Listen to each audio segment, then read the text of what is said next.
Thank you for tuning in to Comp with Comic. I'm Brian Comp, and we're at the comic James Mack.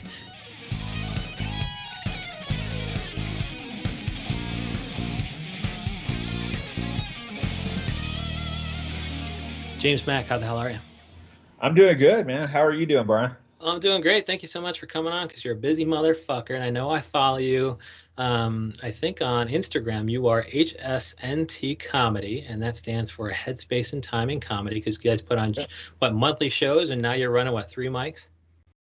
Yeah, well, we were doing weekly shows, and then we kind of toned it back because it was virtual, and now we're trying to switch back over to the live stuff. So yeah, we're doing monthly now, and then we're Yeah. gonna start Sunday, September 6th. We start our mic run.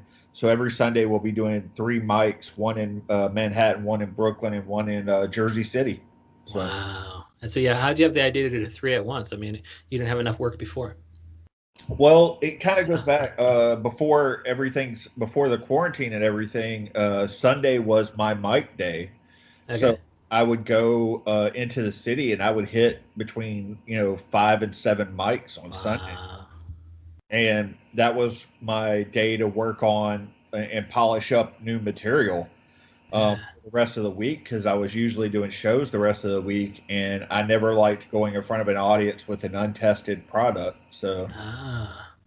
And then kind of how'd you decide in starting 3 mics to do one in what, Brooklyn, one in Manhattan, and one in Jersey? Like, why'd you make your job even harder to, pick 3 locations every week?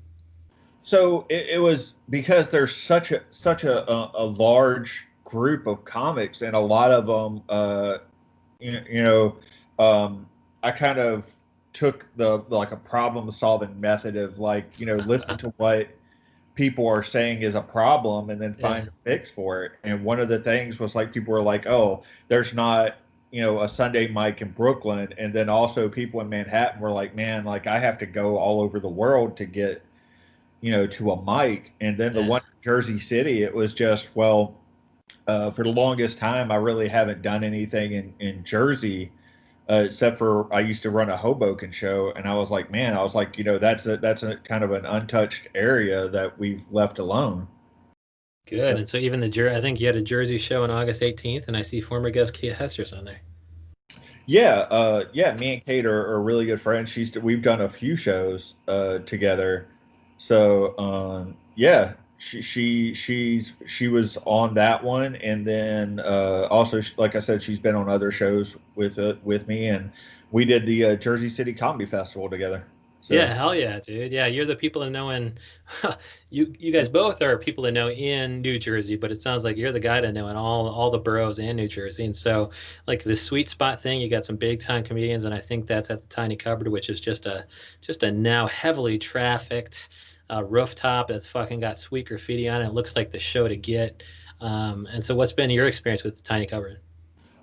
so Tiny Cover's been awesome. I actually started their comedy from the very beginning. So I was Wow. hosting their show when it first started. They were doing a weekly show, um, and it just kind of lucked out that they were like, oh, like we don't know really a whole lot about the comedy scene. And I was like, well, I'll go in there. I just want to host, and I'll recommend you people, but y'all book it and I'll host it. And it's a great room, very supportive. The Amy Wong and Matt Rosenblum. Uh, I know I messed his last name up. Oh well, he'll be all right. Hey, he's not a former guest yet, so I won't chip in. Yeah, yeah. But no, they're great people. They really do support the arts, and they're not their big thing is just make people laugh. Like they don't concern themselves with like, oh, is this a politically correct, or is this or is this woke, or is this PC or left or right? They're just like, do you make people laugh? All right, then Yeah. that's all we care about. So Oh, good. And so, yeah, make sure you stay. I mean, because you're the one who was just juiced into the people who ended up being pretty important in a pandemic. It's people with the rooftop, man. Like you had yeah. no idea, but that's like the Tiny Cupboard would be one of the main venues now. Yeah, they really are. They call themselves the independent seller. So That's fucking cool. Yeah, with Jake Velasquez on, and he said something like, we're getting all these big names, but who knows? Like when the comedy clubs open back up, who knows if some of these big name comics are going to go back to the clubs? But I mean, you guys are giving opportunities to everybody from the biggest names to, just established locals that I love, some former guests. And so, real quick, I mean, can you tell me about the podcast too? I know I follow you here at Twitter. I see the Light PC, so it's IC, meaning the initials. I see the Light PC, and that's your I see the Light is your podcast. Yeah, so the podcast, that was something that I was supposed to start before the quarantine happened, and then the quarantine happened. It just kind of turned into, okay, well, let's do this. Yeah, like you said, it's I See the Light, and it's on iTunes. And when we started, we were doing it on YouTube, and then I got away from that just because I was like, no, I was like, that's too, let's just stick with the normal podcast platforms. Yeah. But basically, and it kind of grew completely different from what it started. It started out, the whole idea behind I See the Light was talking to comics about non-comedy stuff. Cool. So it's like, what else do you have in your life that people can listen to, Yes. or talk about, besides comedy? Obviously, you have to get some comedy in there, Oh but yeah. um, that was the biggest thing. And then it kind of started branching out. So I had an MMA fighter that was like, "Hey, I want to do your podcast," and she's somebody who's a fan of my comedy. And I was like, "Oh," I was like, "Yeah," I was like, "That'd be awesome." I was like, "Come on!" And as a matter of fact, it's really cool. I'll give her a shout out. So Deanna Bennett, she got promoted. She was fighting Invicta. Now she's going to fight for Bellator, and her Wow. is next weekend, as a Oh, matter of hell fact. yeah. Are you So, gonna open? I just think they got James Mack opening for their MMA fight. oh God, I wish, but it's out in Vegas, and Oh, okay. It's in Vegas. Yeah, James Mack can't get there.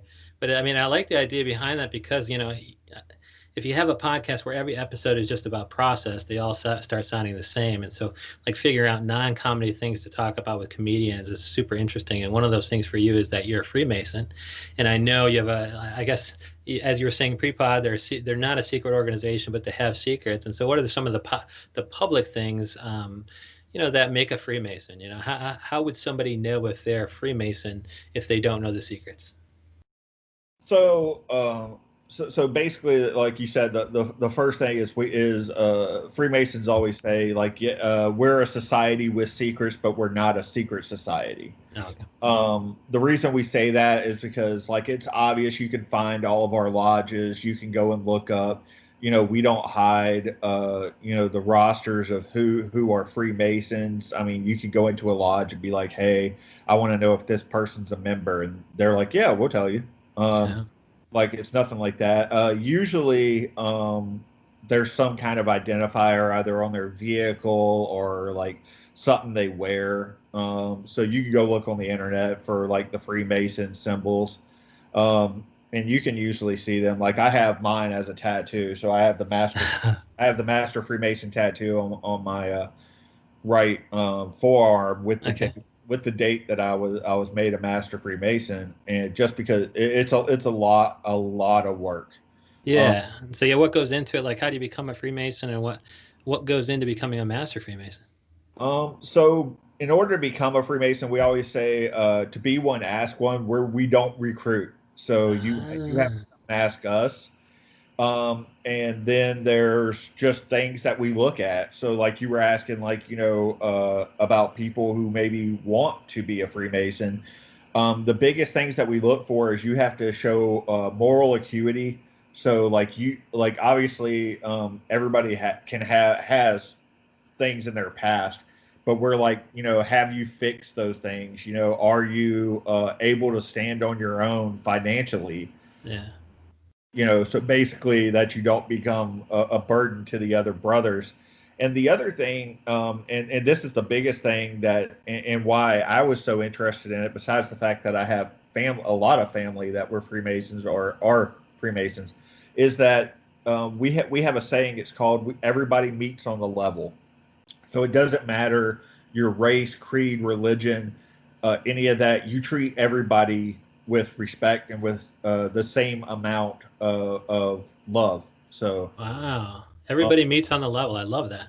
yeah. and so that's what kind of where that comes from. It's like, you know, I've sat in lodge with all kind of different religions, and also we don't discuss. One of the other things is it doesn't matter about politics.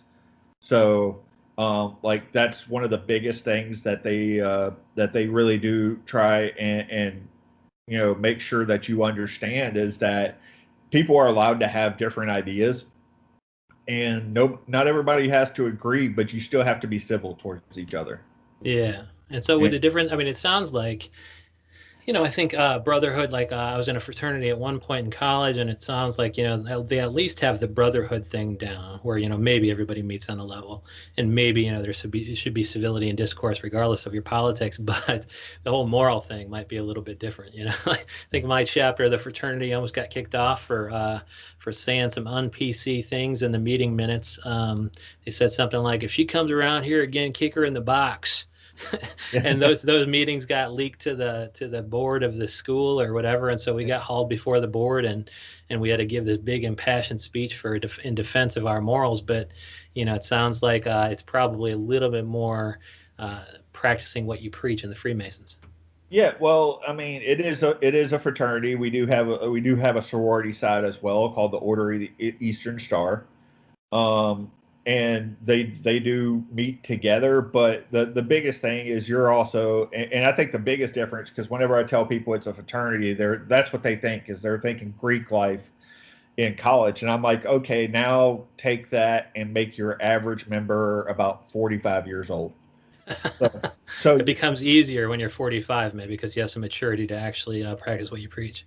yeah, but the biggest thing is there's a lot of the one thing that will disqualify you is they don't allow atheists in, and you have to have a belief in a higher being. So Wow. whatever it is, like I said, I've sat in lodge with Muslims, Hindus, obviously Christians, Catholics, all kind of different religions. But that is the one thing, because when you take your oath, you have to take it on whatever your religious text is. Wow, that is so cool. I had no idea. Yeah, and I've one of the coolest lodges I sat in was actually in Pennsylvania, and I can't remember the name of the lodge now, but they actually had members from four different faiths, and whenever you open the lodge, and this is a part of the public stuff, is you have to have the religious books or religious text of whatever religion is represented in that lodge. So we had the Torah, we had the Quran, we had the Bible, and we had a Mormon there. So we had the Book of Mormon.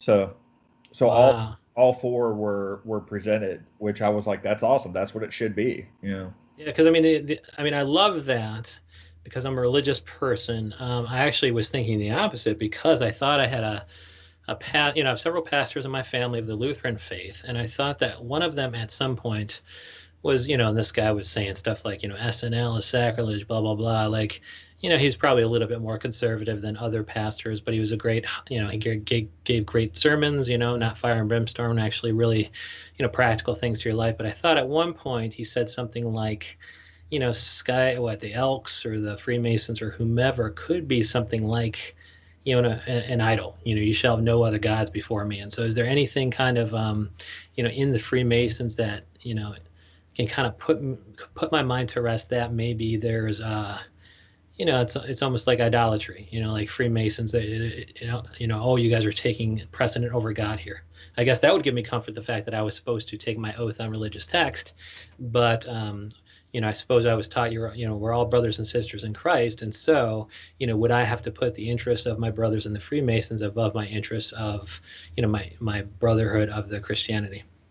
No, absolutely not. So that's what we were talking about. The reason that you hear that quite often, and I've heard it myself. As a matter of fact, the Catholic Church for the longest time, if you became a Freemason, they would excommunicate you. Yeah, I thought there was, yeah, and Lutheran is pretty close to that. Of course, Yeah. I'm very, I really don't think there's, I don't think there's anything to that, but it's good to hear that I wasn't too far off and that you guys are facing some of those arguments. Yeah, and that's a common one. I've heard like, oh, they worship the devil and all this stuff. The biggest problem is usually when you start getting people that think like, oh, this is the only religion that you can believe in, and kind of like the Inquisition type level of Catholicism. Yeah. And that's just we don't really believe that. So it's like it's your choice what you want to believe, um, as far as your religion and your family. So, Yeah, by all, like if you're meeting on the level and you're treating all your brothers the same, I don't think that's inconsistent. The fact that you're also treating Freemasons on the level. I mean, non-Freemasons on the level. It's like I can go treat everybody the same way, and Freemasons, they're not any better than my other brothers and sisters, but we're all on the level, even in the Freemasons. yeah. And the other thing that I hear a lot, and this one always makes me laugh, is when people are like, "Oh, the Freemasons are part of the New World Order, and they're gonna try and take over." I'm like, I have sat in lodge and watch it take 3 meetings to plan a breakfast. Like, we are not taking over the world anytime soon. So, but How many meetings would that require to take over the world, man? Um, but that comes from because there's been quite a few presidents. There was only 4 people who signed the Declaration of Independence that were not Freemasons. Oh, okay. Like Ben Franklin, because he was an agnostic, so he didn't believe in any particular religion, so that's why he couldn't become a Freemason. So. Oh, well, I uh, love the fact that you can tell it's consistent. If the people who signed the Declaration were also the founders of the country, and the country is one nation under God, and so it's totally consistent to be something like a Christian or a God believer, and also be a Freemason. yeah, and that's the other thing. I know you keep bringing up the Christian. It doesn't have to be Christian. Oh, So right. like it's literally under God, and it's however you decide to define what God is. So Yeah, I always uh, love that too. Like with AA and stuff like that, it's God as you choose to see him or her. And so I like the fact that programs like AA or Freemasons are still consistent, or actually requiring of a belief in the higher power. It almost like drives people towards a religion of some sort. the now the coolest one that I ever got to set through was in Arizona. There's a lodge down there right outside of Phoenix. They only meet like twice a year though, and they actually have, or at least at the time, I don't know if they still do. They actually had a Wiccan that was part of their lodge, and Oh, he believed in the god and the goddess, and that was cool to me because, and like I said, as long as you have a belief in a higher being, that's all they care about. And that's actually like we don't never say God in Freemasonry. We say the Grand Architect. So ah. That's so fucking cool. You guys encompass, and that's what America should do. It should encompass all religions. I suppose America also encompasses no religion, and that'd be like a Ben Franklin who couldn't become a Freemason. But I think there was a lodge in Chicago and Lakeview, but I thought that might have been the Elks, and it was just a beautiful, historic looking stone building. How are your guys' lodges? Are they pretty pimp, and are they so pimp to the point where you're like, maybe our dues should be used for something, that helps people instead of makes us look cool? we actually do a lot that helps people. So you've heard of the Shriners Hospital, right? Oh yeah, is that That you? those are Freemasons. Yes. So Shriners, you have to be a Freemason to be a Shriner. So the Shriners, you have the one of the things now you do get some specific religious parts in it. So you have like the Knights Templar, you have to be a Christian or a Catholic to do that. And what the Knights Templar does is they take it doesn't matter what form of Christianity it is, but they put together one person from each state and each territory for the U.S. The U.S. lodges do this, anyways. Or sorry, the U.S. encampments do this, and they send them to the trip in Israel.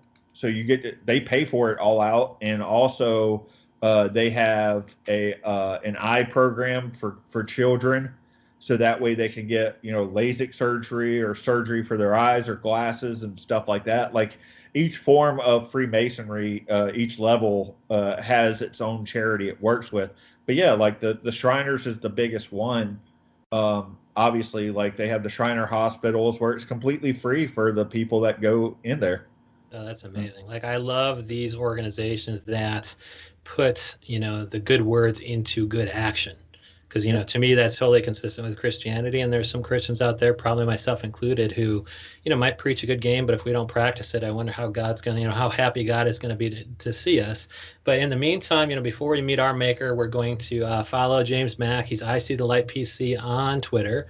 He's HSNT Comedy on Instagram, but also you can keep track of the shows at hsntcomedy.com, which of course is Headspace and Timing Comedy. And your next show is on September 9th, Tiny Cupboard. Well, when does this come out? This comes out probably tomorrow, so Sunday the Yeah. 6th. Yeah. So the next show will be, September 9th at the Tiny Cupboard, 8 o'clock. But the show before us starts at 7. That's Jessica Rotonde and Kristen Seltman show called they're going to put on a great show. And then after my show, there is an open mic, so you can come to all three. Dude, They're going to be great. yeah. And Yeah, totally show up early and stay late because Jessica Rotondi will then be on your show. So come early, stay late on that September 9th at the Tiny Cupboard. And also, he's the man to know because on Sunday he's three open mics. But also, if you get in good with this James Mack guy, he might make you a Freemason. well, it's not just me, but yeah, I can help you. So. Yeah, it takes one to get in, man. So James Mack, thank you so much for coming on. Oh no, thank you.